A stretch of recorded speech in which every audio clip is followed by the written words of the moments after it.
عليكم مشاهدينا الاعزاء. طبعا اليوم عندنا كيا سبكترا موديل 2008. العميل يشتكي ان هو غير مضخة الوقود طرمبة البنزين فيول بامب، وبعدها يشتكي ان البنزين يعني دخان اسود، مش كمان من الاكزوست، يعني بالعادم دخان اسود كثير اللي هو دخان بنزين. فيشتكي من المشكلة هذه بعد تغيير مضخة الوقود.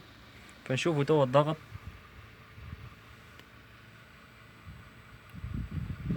عندنا 1 بار. هو الضغط الاصلي المفروض بالبي اس اي، طبعا هو الاحمر، المفروض 49.8 تقريبا، يعني نقولوا 50 بي اس اي المفروض هنا ضغطه. طبعا هيك شغلنا السيارة ونشوف الضغط كم. نتفاجئوا بالضغط ان الضغط قريب 110، 7 وشوية بار، وقريب 110 بي اس اي.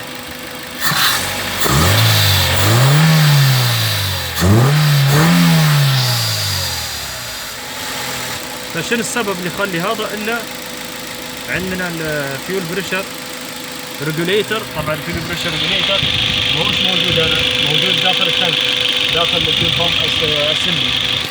فهو ستك كلوز، مسكر تماما يعني مغلق.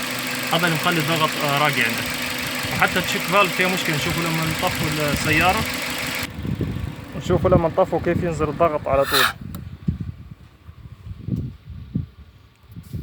شوف الضغط كيف نزل على طول. فهذا لابد يحل الفيول بامب اسمبلي ويشوفوا المشكلة شنو. هذا يعني ما أردنا توضيحه اليوم، نرجو أن يكون نال إعجاب الجميع. السلام عليكم ورحمة الله وبركاته.